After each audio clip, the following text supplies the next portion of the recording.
Our last speaker this evening will inform us about the astonishing aspects of architecture and contour form. Please welcome Mr. Emre Erkal. Hello. I'm an architect, but today I think I'm going to use my hat as a sound artist, which I don't use the Turkish direct translation for ses sanatçısı is something quite different than what I actually do. So what I design buildings every day, and that's what I do, how I pay the bills.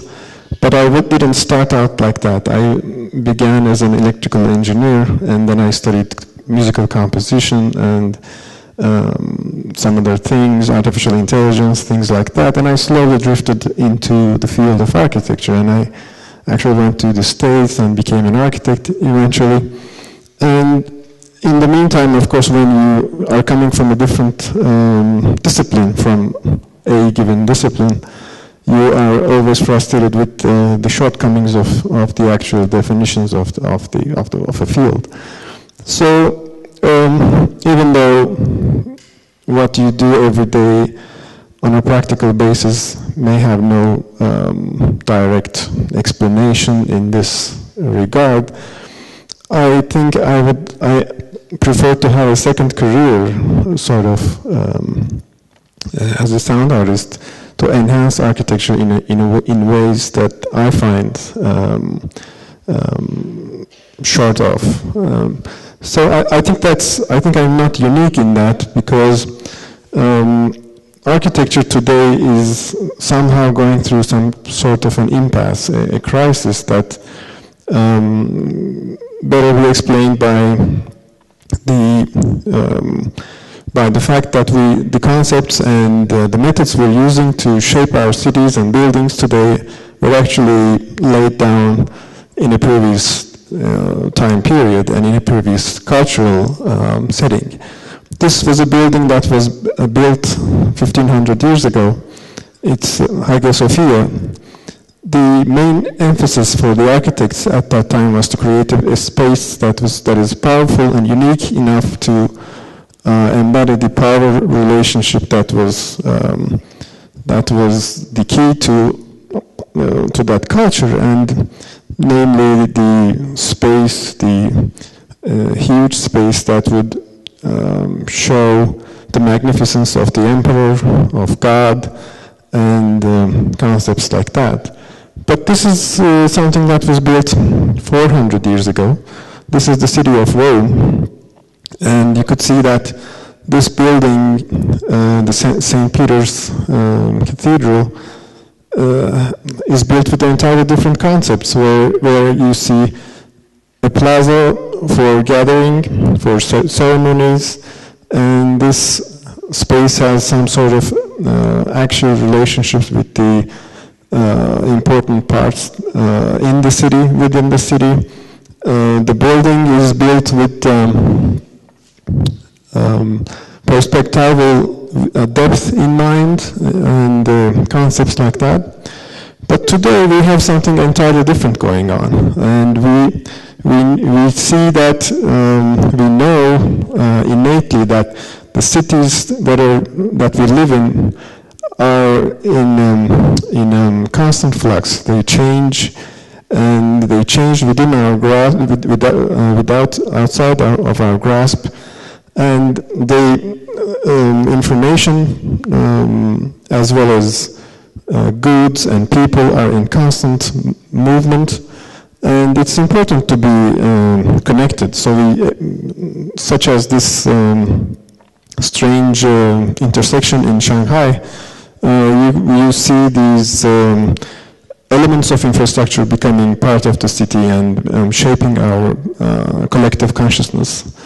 And of course, movement of people is important. You see airports becoming the major type of architectural building type in this century, and of course in the previous one as well. Here you see on the left a place where 2 million people pass by every day.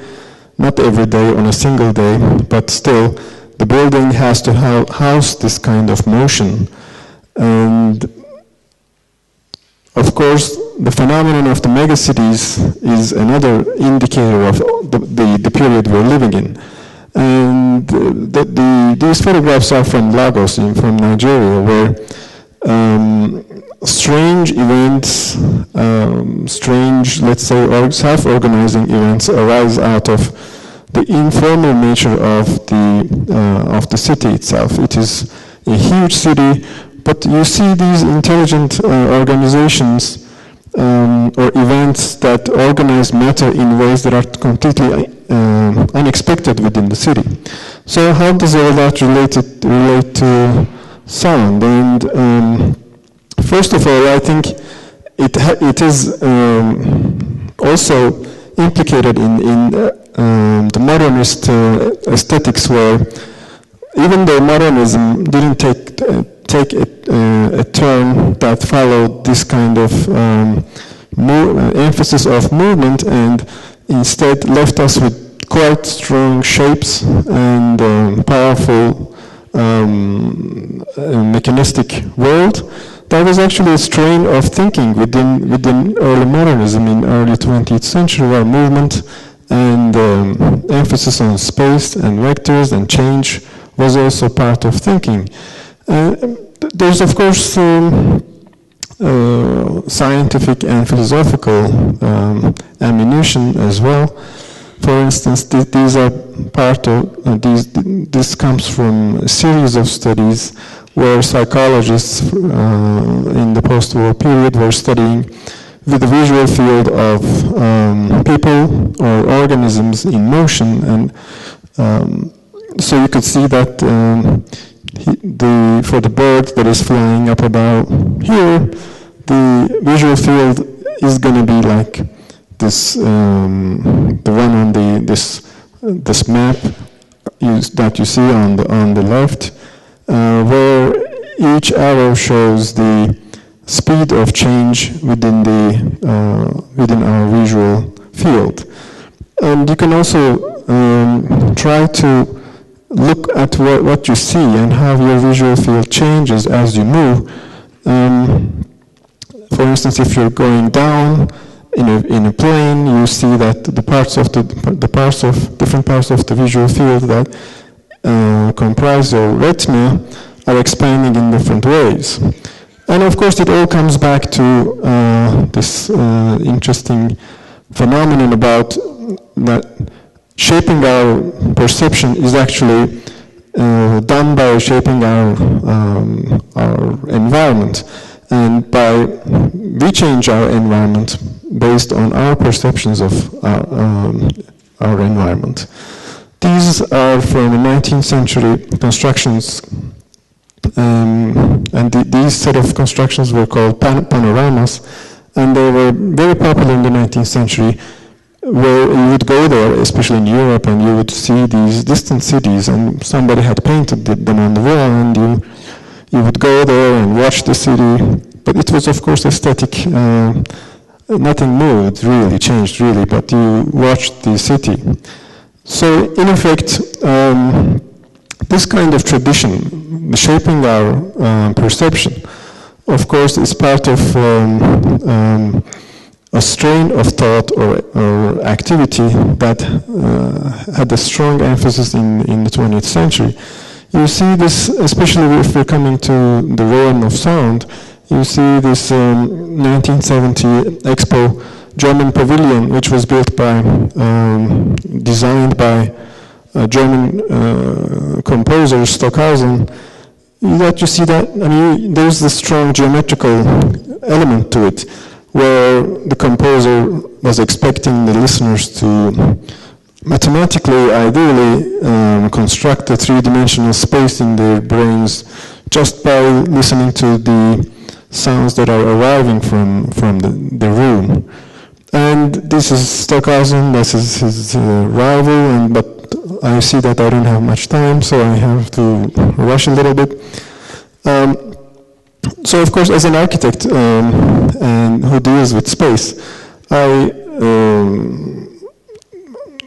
started to understand these concepts borrowed a little concept called scale from the field of architecture, which is about the scale of an object is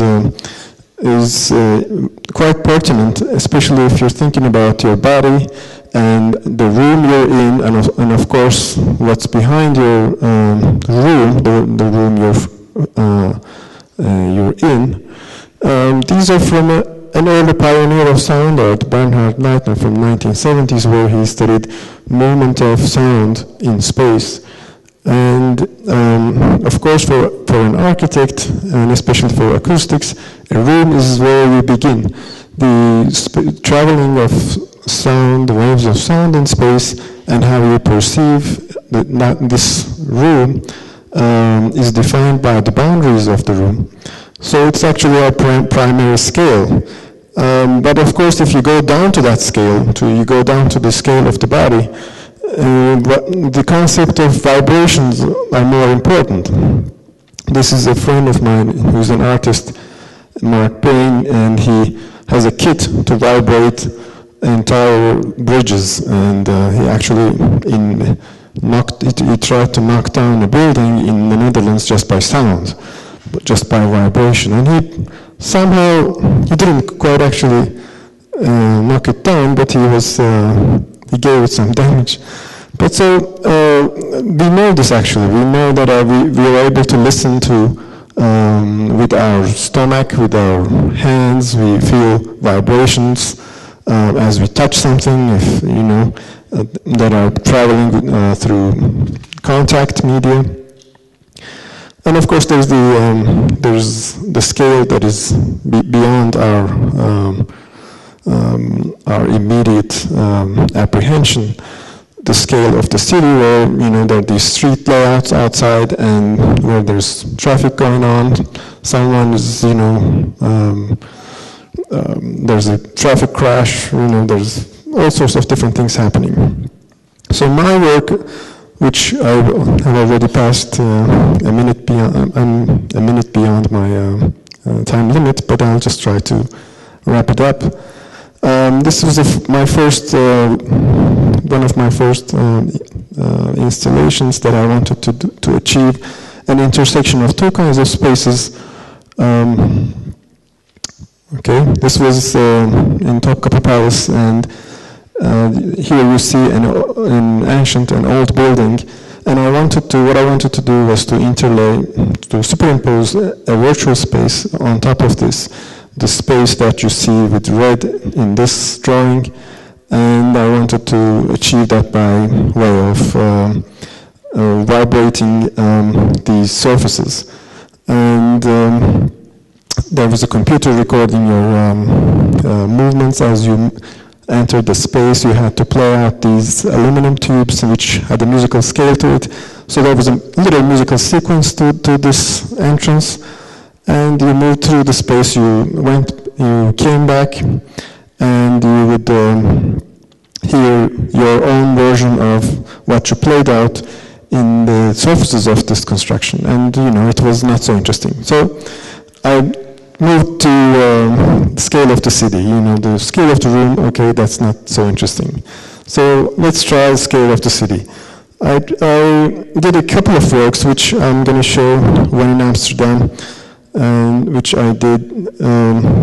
This little building that is beside this large building is where our gallery is, and this building is still part of the Amsterdam harbor, and it's, as you can see, it's one of the tallest and largest buildings. It was used for postal service, and what I did was to construct a mathematical model of this building, which would behave as if this building was made out of glass, and somebody had left a couple of windows on the 10th floor.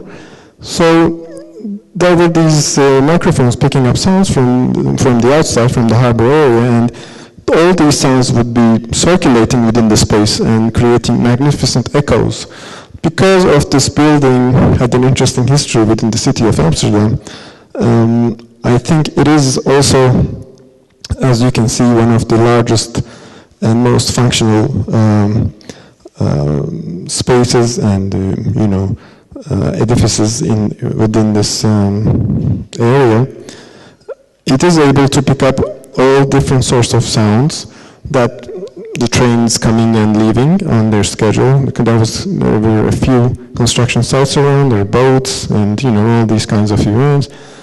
And so you could come down and here listen to this harbor area in the ground floor of this building, and you would feel as if someone had left a couple of windows outside and up on the 10th floor or something like that. Another version of this was done in Germany, where there was in Karlsruhe, and Karlsruhe is a 16th century ideal city. People back then thought that cities had to be geometrical, and if there had to be a perfect marriage between culture and nature. Here you can see culture represented by buildings and nature by a garden. So in the middle, of course, lies the local monarch, and this is the view on top is the view from his bedroom, I think. And it's not a bedroom; it's just a tower. But this is what you see. So what I did was our gallery was also in one of these buildings, which carried the remnants of this strange geometry. As you can see, the building has a little, you can see that actually if you extend the lines, you'll see that it's part of a very long slice of cake. And this actually comes from the geometrical shape of the city, which was a political construction that belonged to 16th century. So in a way, I did the same thing. I did the similar kind of echo, but here we didn't have any parallel walls, so the echo was a different echo.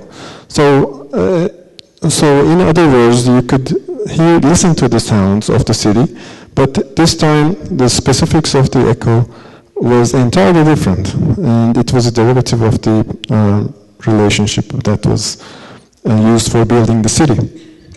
And this is what I did to study, one of the examples of my studies for studying what would happen for hearing at the scale of the body.